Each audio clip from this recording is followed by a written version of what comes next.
빅블러라는 말은 1999년 정도에 등장을 하기 시작을 합니다. 빅은 뭔지 아시죠? 빅, 크다, 큰 이런 뜻이죠. 블러라고 하는 말은 희미한 그런 뜻입니다. 빅블러라고 하는 건 어떻게 희미한 거예요? 엄청나게 크게 희미한 거를 의미하는 게 바로 빅블러라는 말입니다. 이 말이 쓰인 이유는 다른 게 아니라 그때 학자들이 이렇게 가만히 보니까 어떤 산업과 산업의 경계가 무너지고 어떤 문화와 문화의 경계가 무너지고 어떤 지역과 이 공간에 있었던 그런 벽들이 무너지는 현상들을 체험하게 된 거예요.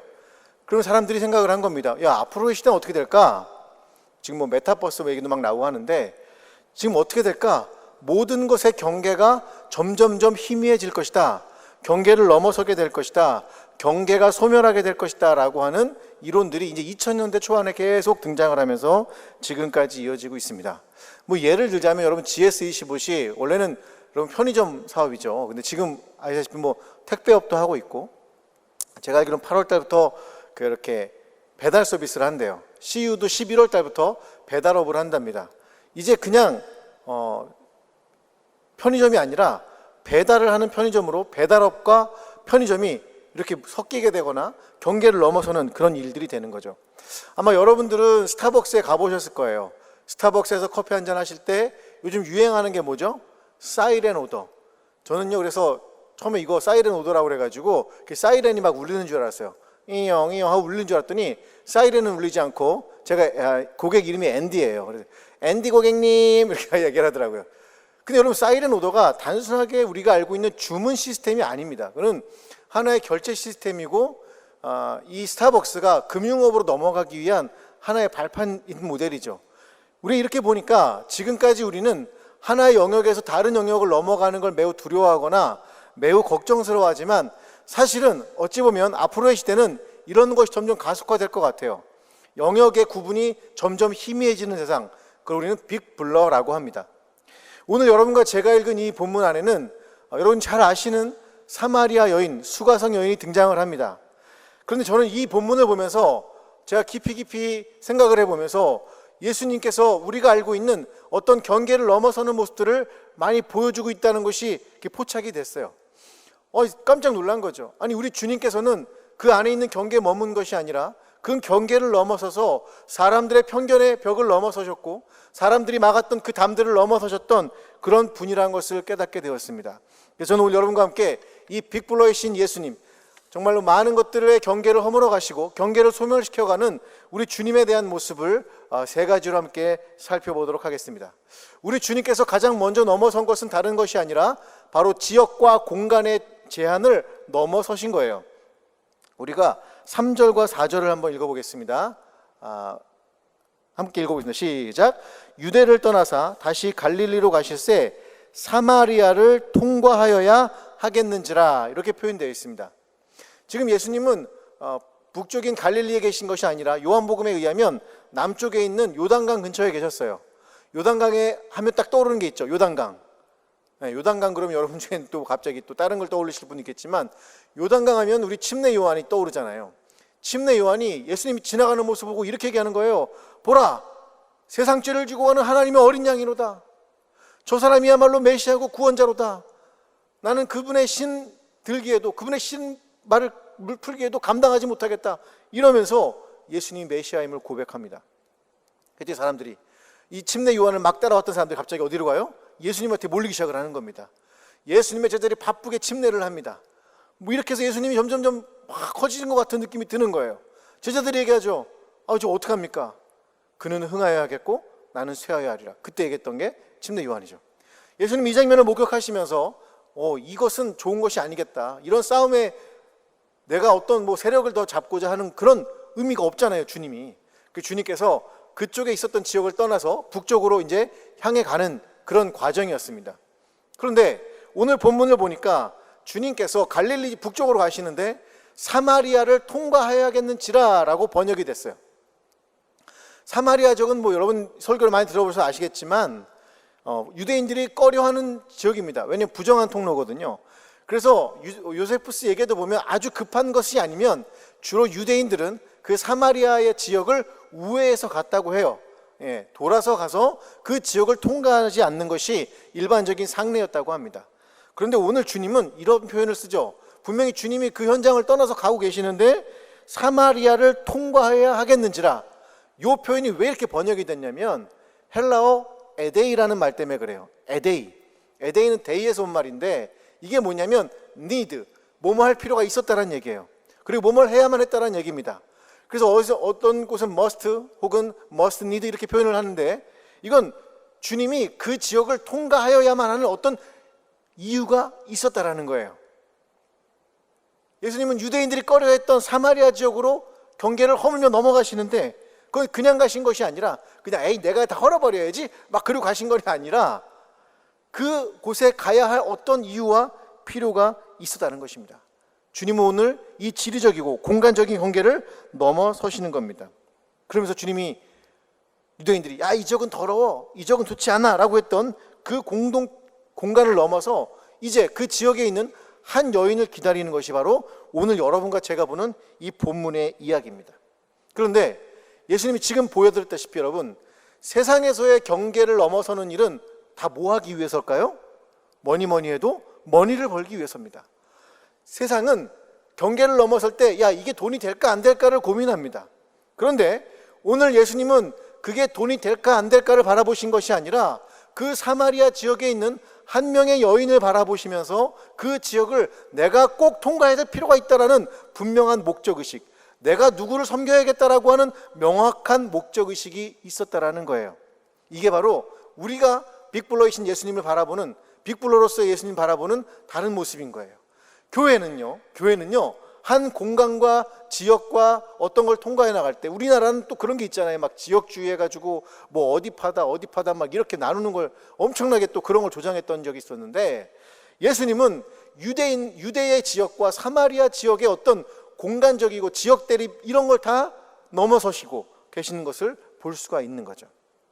제가 사실 요번에 우리 선교팀 팀장이 있어요. 이도영 팀장님이라고 안경 쓰고 굉장히 얌전한 분이 있어요. 얼마나 저한테 오면 예의를 차리는지 안녕하세요 목사님 정도 굉장히 예의가 있는 우리 귀한 청년이 왔어요. 근데 제가 처음에 이 청년이 딱 와가지고 뭘 했냐면 프레젠테이션을 합니다. 우리 선교팀은 이번에 어떠한 개념을 가지고 어떤 사역을 하겠습니다라고 딱 보고를 하는데 깜짝 놀랐어요. 제가 진짜 아니 도대체 어떻게 된 이 젊은 청년이 세상에 왜 지금의 어떤 문제가 있고 그 문제를 제기하고, 이게 기본적인 프레젠테이션 방식이거든요. 문제를 제기하고 그 문제를 풀어가는 방식을 얘기를 하는데, 세상에 이 동네에 있는 모든 한국에 있는 교회들을 다 리서치를 했습니다. 그리고 전화를 해가지고 당신들이 하고 있는 이 사역이 뭡니까? 라고 하면서 선교 사역이 올해는 어떻게 진행돼야 될까를 온택트 사역이라는 이름으로 딱 붙여서 온 거예요. 여러분 기특하겠어요? 안 기특하겠어요? 너무 기특한 거예요. 야, 정말 선교팀장이 잘 뽑아놨다. 누가 뽑았는지 참 잘 뽑아놨다 라는 생각을 하면서 우리 이도영 팀장을 바라봤습니다.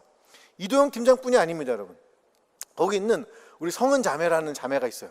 그 성은 자매가 이렇게 매주 오면서 찬양을 하는데, 제가 왜 이 자매 언급을 하냐면요, 딴 게 아니라 제가 4번이나 이름을 틀렸어요. 4번이나 이름을 틀리고 마지막 4번째 갑자기 얼굴과 이름이 매치가 되지 않는 거예요. 그래서 또 이렇게 얘기했죠. 자매님. 그랬더니 다리를 딱딱 하시면서 우리 성은 자매가 자매님이요? 그러더라고요. 제가 너무 충격을 받아가지고 내가 원래 이런 사람이 아닌데 너무 미안하다. 성은아 미안해 하면서 이제 제가 그랬던 것 때문에 미안해서 얘기를 하는 거예요. 그런데 이 선교팀이 이제 우리가 어딘가 갈 수가 없고 해외도 갈 수가 없고 어느 지역도 갈 수가 없는 이 공간적인 한계를 넘어서는 모습을 보면서 저는 이 빅블러이신 예수님의 모습을 따라가는 그들의 모습에 박수를 칠 수밖에 없었습니다. 너무 훌륭하고 너무 멋진 모습이었어요. 아니 뭐 이 시대 뭘 선교를 해요, 아무것도 하지 말고 그냥 멈춰버리죠 라고 할 수 있지만, 우리 이도영 팀장님과 선교팀은 그냥 있는 것이 아니라 이 공간의 제약과 지리적 한계를 넘어서는 그런 귀한 일을 하는 것을 제가 보면서, 야, 우리 대학 청년부가 정말로 어떻게 본다면 예수님의 모습을 따라가고 있구나 라는 생각을 했습니다. 여러분, 이거는 교회나 여러분 이렇게 우리 같은 사역자만 하는 게 아니에요. 예를 들자면 여러분도 여러분이 안주하고 있는 그 자리에 있는 그 지역을 넘어서기 시작을 하셔야 됩니다. 많은 사람들이 그렇게 못해요. 제가 우리 관악구 봉천동의 친구도 가끔 얘기를 하는데, 거기 키가 190이고요 얼굴이 너무 잘생긴 데가 있어요. 정말 저보다 잘생긴 친구가 한 명 있어요. 정말 부러울 정도로 모델 하려고 모델 신청까지, 모델 섭외까지 들어온 그런 친구예요. 근데 그 친구가 모델 일 힘들어요 하면서 지금 뭐 하냐면 배달을 하고 있어요. 배달은 안 힘들까요? 힘들어요. 이 떼약볕에 그 더운 걸 막 해야 돼요. 근데 왜 그걸 하냐면 당장 돈을 벌 수가 있거든요. 제가 이 얘기를 왜 듣냐면 그 친구한테 제가 말했어요. 야, 너는 잘생겼잖아. 너는 멋있잖아. 이건 만약에 네가 이 관악구를 좀 떠났으면 좋겠어. 관악구에서 벗어나서 강남이라도 가서 뭐 여기 앞에 보면 뭐 외제차 파는 데도 있잖아요. 거기서 경험이라도 쌓았으면 좋겠어. 너의 지형을 좀만 넓히면 좋겠어. 그 친구가 그러는 거예요. 목사님 제가 한번 하고 싶어요. 딱 그랬는데 지금 뭐 하고 있을까요? 지금도 배달하고 있어요. 너무 안타까운 친구예요.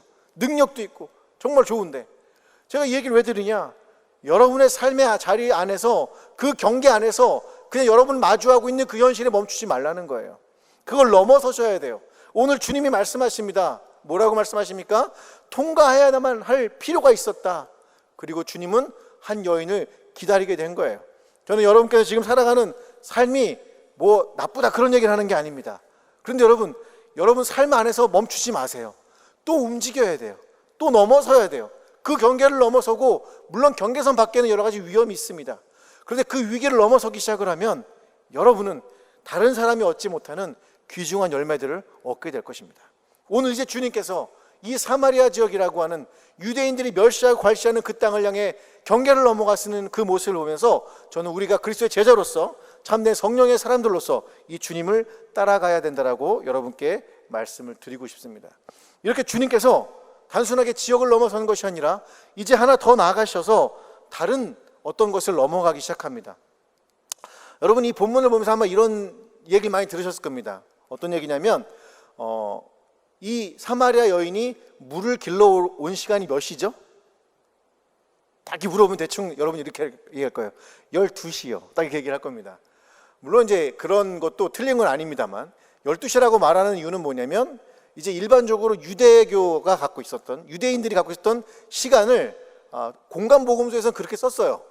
공간복음서에서는 일반적으로 유대인들이 쓰던 시간을 썼기 때문에 우리가 그 공간복음서에 써 있는 시간은 플러스 6을 해야 돼요. 그래서 오늘도 여러분 제6시니까 플러스 6을 하면 몇 시예요? 12시. 정오, 사람들이 오지 않는 그곳에 이 수치심 많은 여인이 아무도 만나지 않으려고 왔다. 너무 감동적인 이야기고 너무 좋은 이야기입니다. 그런데 여러분 요한복음은 로마식 시간을 써요. 로마식 시간이란 건 현재 우리가 쓰고 있는 시간하고 똑같습니다. 그래서 오늘 여러분과 제가 읽은 이 본문 안의 시간은 제대로 얘기를 하자면 오후 6시예요. 저녁밥 먹을 시간인가요? 예, 오후 6시입니다. 오후 6시. 그러면 그럴 거예요. 아이 목사님 별로 감동적이죠. 교훈도 없고. 오후 6시가 뭐예요? 정오가 낫겠네. 나 정오할 거예요. 그런데 여러분 요한복음에서 이 오후 6시를 말하는 건 매우 의미가 있습니다. 왜냐하면 오후 6시는 유대인들의 시간으로 따지면 0시예요. 0시는 모든 것이 시작되는 시간입니다. 하나님의 창조의 시간이고 변화가 시작되는 시간, 그게 바로 0시, 로마식 시간으로 말하면 오후 6시죠. 그 시간에 예수님이 한 여인을 기다리고 있습니다.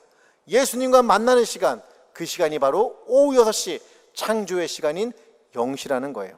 그때 주님께서 이렇게 말씀을 하십니다. 4장 7절에 이렇게 말씀하시네 볼까요? 시작. 사마리아 여자 한 사람이 물을 기르러 왔음에 예수께서 물을 좀 달라 하시니. 아마 여성들의 이름들도 여러분 이렇게 기록이 되게 어려울 거예요. 제가 보니까 저희 증조 할머니가 박씨더라고요. 예. 박씨밖에 없어요. 성밖에 없어요. 예. 사마리아 여자 한 사람이 물을 길러 옵니다. 그런데 놀라운 장면은 뭐냐면 이런 거죠. 물을 달라는 거예요. 물론 여러분 우리나라 전래동화에도 보면 물 한 잔 주시오 하면서 뭐 합니까? 이렇게 바가지에다가 이렇게 버들잎 하나 탁 띄워가지고 이게 무엇이오? 취하지 말라고 드려. 뭐 이런 거 나오잖아요. 그런데 여러분 이게 지금 이런 문화적 상황이 아니에요. 여러분이 알고 있는, 제가 보기엔 조선시대보다 이 유대인들이 더 여성을 굉장히 안 좋게 봤어요. 어느 정도였냐면 이 여성은요 지참금의 대상이에요. 이게 무슨 얘기냐면 내가 내 딸을 어디다 주면 거기서 돈을 줘요. 그 돈에 의해서 거래가 되는 하나의 소유권이었어요. 소유물이었어요. 그래서 만약에 내 딸이나 여자가 남자와 만나게 되면 뭐가 떨어지는 거예요? 상품 가치와 명예가 떨어지는 거예요. 그래서 남자들을 못 만나게 했어요.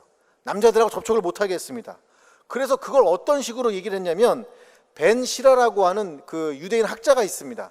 이 사람이 외경의 집회서라는 책에 뭐라고 썼냐면 이렇게 적어놨어요. 제가 읽어드릴게요. 여자들과 함께 앉지 마라.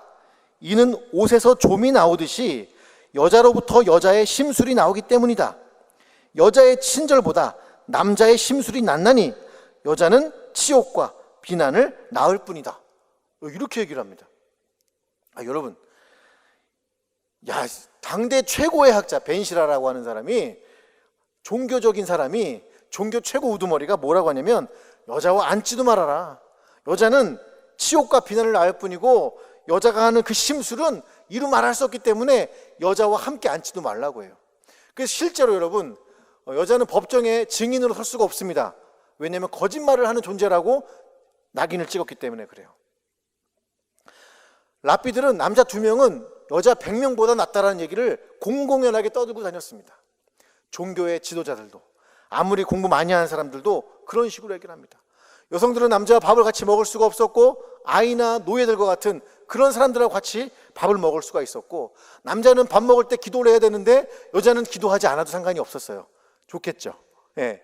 그런 게 바로 이 여성에 대한 유대인들의 사고방식이었어요. 그게 좋냐 나쁘냐 지금 보면 당연히 안 좋죠. 그런데 오늘 예수님이 뭐라고 했냐 봤더니 그 여인에게 나 물 좀 주시오 라고 얘기를 하고 있는 거예요. 나는 너의 도움이 필요해. 내가 지금 목이 마르니 나에게 물 좀 줄 수 있겠니? 라고 하시는 거예요. 저는 정말 이 장면이 너무 충격이에요. 여러분, 저와 여러분에게 주님이 뭘 구할 게 있겠습니까? 제가 돈을 드린다고 주님이 기뻐하시겠습니까? 제가 평생을 드린다고 이 60억 인구가 70억 인구가 있는 이 세상 속에서 저의 헌신이 그게 크겠습니까? 그런데 어느 날 주님께서 여러분에게 이렇게 말씀하실 때가 있을 것 같아요. 상진아, 나 뭐가 필요한데 뭐 좀 도와주겠니? 라고 말씀하실 수가 있을 것 같아요. 그때 여러분께서 그 음성에 순종할 수 있기를 주님의 이름으로 축복을 드립니다. 제가 아까 여성에 대한 이야기를 했지만 저는 가끔 그런 생각이 들 때가 있어요. 옛날에는요, 교회 오빠, 교회 누나, 그리고 굉장히 대단한 거였어요. 잘 모르시겠지만 제가 어릴 때죠. 고등학교 때, 대학교 때만 해도 우리 교회 오빠 그러면 이렇게 머리를 싹 넘깁니다. 교회 오빠가 이렇게 싹 넘기면서 뭐예요? 기타를 쳐요. 그 노래를 해요. 그리고 이 오빠는요, 담배도 피지 않고 술도 먹지 않고요, 여성에 대해서 함부로 하지도 않았어요. 그래서 옛날에 교회 오빠 그러면 착한 오빠, 좋은 오빠, 굿, 이런 느낌이 있었습니다. 교회 누나, 밥 잘 사주는 누나였어요. 제가 지금 생각해도 우리 누님들 정말 밥을 잘 사줬던 것 같아요. 그런데 제가 오늘날 교회 오빠나 교회 누나라고 쓰이는 표현들이 너무 저질스럽게 사용되는 걸 보고 충격을 받았어요. 너무너무 안 좋게 쓰이는 걸 보고 충격을 받았어요. 물론 우리의 책임이죠. 그런데 저는 우리 남성분들 중에서 여성에 대해서 세상 사람들이 심어준 관념대로 바라보지 않았으면 좋겠어요. 여러분 아시다시피 스토킹 같은 거는 지금 범죄입니다, 여러분. 그건 큰 범죄입니다.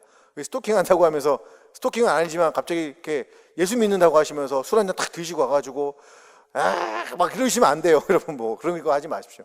여성분들도, 우리 또 교회 오빠들 너무 좋은 오빠들 많은데 꼭 그렇게 다른 오빠들만 바라보지 마시고. 예, 저 이 얘기를 하는 이유는 뭐냐면, 예수님이 그런 여성에 대한, 성에 대한 그러한 약자들에 대한 편견을 넘어서신 분이라는 거예요.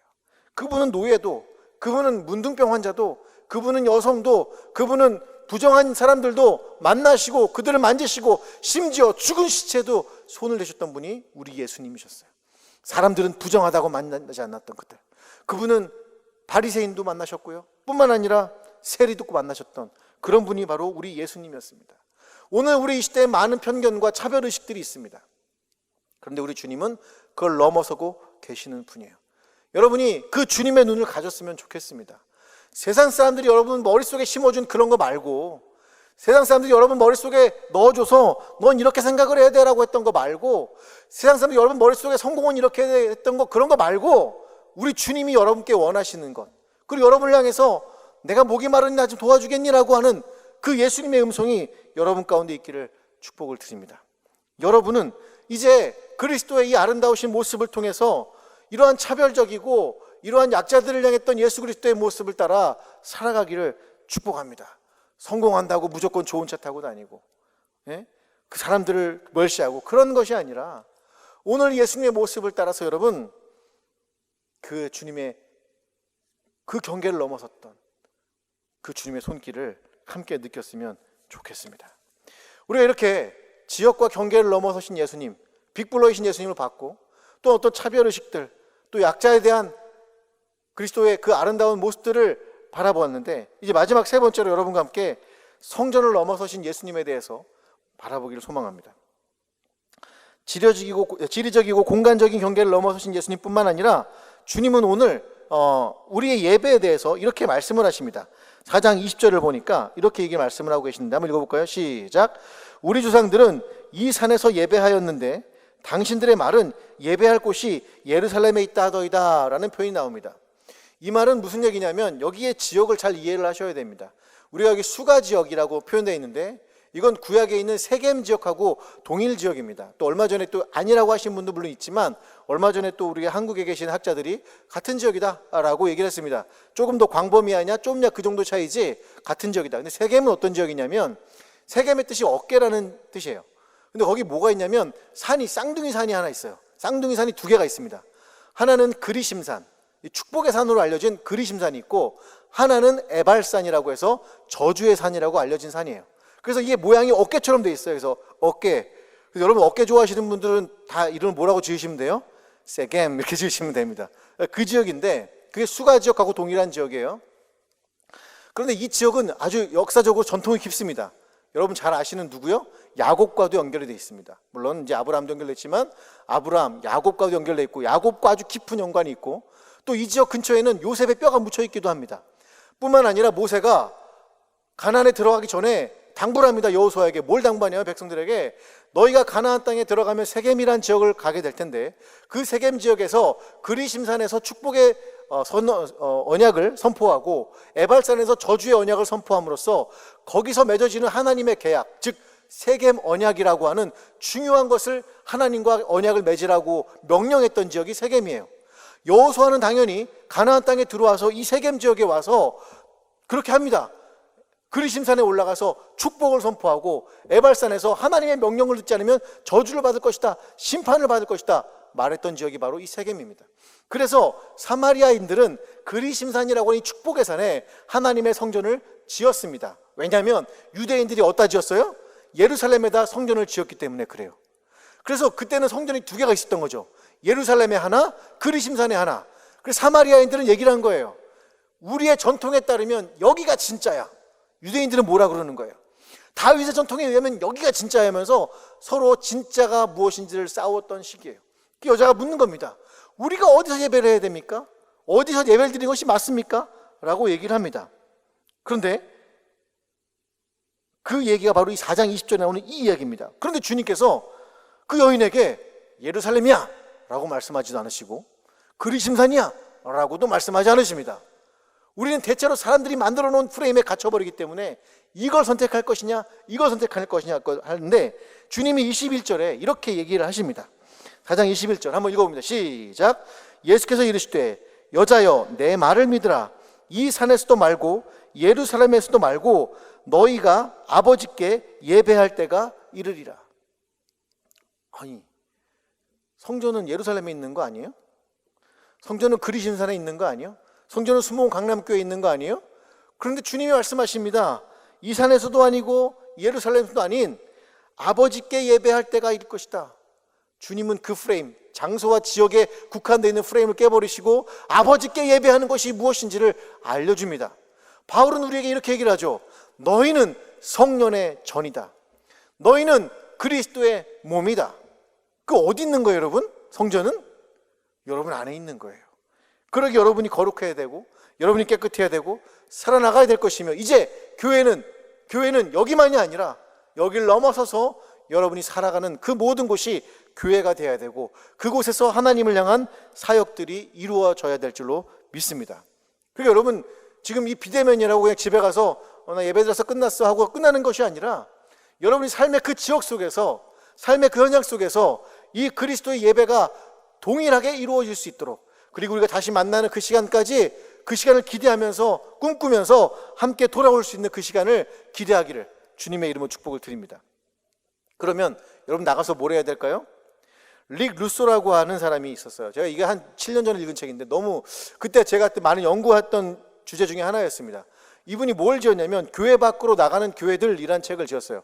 저희 이제 국제제자훈련에서 지은 번역한 책인데, 이분이 교회 밖으로 나간 교회들이라는 표현을 쓰면서 지역에 있는 여러 단체들이나 사람들과 어떻게 교회가 연결돼야 되고 섬겨야 되는지에 대한 얘기를 잠깐 했는데 읽어드릴게요.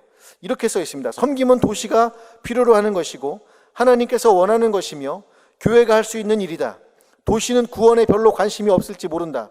그러나 필요로 하는 것은 있다. 의미 있는 관계를 발전시킬 수 있는 열쇠는 이 필요를 충족시키는 것이며, 그렇게 형성된 관계를 통해 지속적으로 복음을 제시할 기회를 얻고 그리스도의 사랑과 구원으로 이끌게 된다. 초대교회는 사람들이 사랑하고 섬김을 실천했기 때문에 성장했다. 이렇게 얘기를 했습니다. 이제 예수님 말씀하신 이 교회인 여러분이 여러분의 삶의 터전으로 나가서 거기서 누군가를 섬기는 거예요. 사마리아 여인을 섬기는 거예요. 수가성 여인을 섬기는 거예요. 그리고 이런 꿈이 여러분 모두에게 임하시기를 축복드립니다. 얼마 전에 우리 이교구 리더였던 효은 자매랑 식사를 했어요. 그 자매가 이제 대구로 집에 내려가게 됐는데 좀 잡았으면 좋겠는데 못 잡아서 안타깝긴 하지만, 이 자매가 그런 얘기를 하는 거예요. 그래서 저는요, 우리 셀이요, 정말 이렇게 한 주는 셀 모임하고요, 한 주는 나가서 지역에 있는 사람들 돕고 싶은 그런 마음이 있어요. 그래서 이렇게 대구 사투리 살짝 써서 했는데, 너무 마음에 감동이 오는 거예요. 여러분, 우리는요, 그냥 성전이 여기니까 여기서 끝이 아니라 이 모든 것이 흘러넘치는 그 세상 속에서 또 하나의 교회로서 섬기는 모습으로 살아가야 합니다. 오늘 주님께서 바로 우리 교회 안에서라고 하는 걸 넘어서서 교회 밖에 있는 교회들로 여러분이 사시기를 원하신다는 것을 잊지 마시기를 주님의 이름으로 축복을 드립니다. 그러면 오늘 우리는 여기서 무엇을 해야 될까? 이 얘기를 하고 마치려고 합니다. 넘어서는 일, 경계를 허무는 이 빅블러가 가능한 이유는 바로 예수님이 생수이시기 때문에 그래요. 요한복음 4장 13절과 14절은 이렇게 얘기하고 있습니다. 예수께서 대답하여 이르시되 이 물을 마시는 자마다 다시 목마르려니와 내가 주는 물을 마시는 자는 영원히 목마르지 아니하리니 내가 주는 물은 그 속에서 영생하도록 솟아나는 샘물이 되리라. 여러분과 제가 오늘 교회 안에서 할 일은 다른 게 아니라 예수님을 마시는 일입니다. 여러분과 내가 오늘 내 욕망 속에 채워야 될 것은 다른 것이 아니라 그리스도를 내 안에 채워나가는 거예요. 말씀이신 그 그리스도를 내 안에 채워나갈 때 그분은 내게 영원히 목마르지 아니하는, 그것이 무엇인지를 알게 하는, 그 영생을 주시는 그런 역사가 일어날 것입니다. 우리가 이 안에서 예수를 마시고 살아갈 때 우리는 어떤 일이 벌어질 거냐면 에스겔에서 환상에서 말하고 있는 놀라운 일이 벌어질 겁니다. 성전에서 졸졸졸 흘러나가는 그 물이 점점점 퍼져나가서 어떻게 됩니까? 발목까지 차고 무릎까지 차고 허리를 채우며 그 길을 넘어가 아라바라고 하는 사해바다로 흘러가서 거기 죽었던 생명을 살리는 그 역사가 일어날 것입니다. 우리가 무엇을 할 때요? 예수로 채워질 때입니다. 우리가 우리의 욕망으로 채워지는 것이 아니라 예수 그리스도로 채워지는 그 시간에 우리는 바로 이런 일이 벌어질 것입니다. 레너드 스윗 박사가 이런 얘기를 했습니다. 예수 결핍 장애. 예수 결핍 장애. 오늘날 교회가 예수의 교회임에도 불구하고 수많은 교회들이 뭐가 장애라는 거예요? 뭐가 결핍이라는 거예요? 예수가 결핍됐다는 거예요. 저는 오늘 여러분과 제가 한 걸음 한 걸음 무겁고 어렵고 힘든 거 알아요. 그런데 우리가 매일 성경을 읽자고 말하죠. 매일 함께 말씀을 나누고 찬양을 하자고 말하죠. 예배를 드리자고 말하죠. 중요한 얘기들입니다. 여러분, 그 안에서 여러분이 그 생수이신 예수님을 만나가야 돼요. 여러분이 만나지 않으면 경계를 넘어갈 수가 없습니다. 세상 밖에 있는 그 누군가를 기다리며 섬겨낼 수가 없어요. 예수 그리스도의 생수가 저는 우리 대학 청년부 공동체 가운데 가득가득 채워지기를 주님의 이름으로 축복을 드립니다. 우리 삼교구도 지금 새벽마다 예배를 드려요. 너무너무 아름답고 너무너무 감사하더라고요. 제가 이 얼굴을 보여준 게 좀 창피하긴 하지만 여러분, 이런 모습들이 채워져 가는 거예요. 그리스도의 생수의 역사가 채워져 가는 거예요. 저는 오늘 기도의 역사들, 우리 1교구 때 열심히 기도한다는 얘기 제가 들었습니다. 또 주일마다 열심히 모여서 기도했다는 얘기를 들었어요. 이러한 모든 것들이 예수가 없는 교회가 아니라 예수의 생물이 가득 차는, 예수의 그 생수가 가득 차는 그런 교회로 우리를 변화시킬 것입니다. 바로 영시의 말이죠. 저는 오늘 이 모습을 보면서 여러분이 앉아있던 그 자리를 박차고 일어나서 새로운 경계를 넘어서는 그 그 역사들로 여러분이 나아가시기를 주님의 이름으로 축복을 드립니다.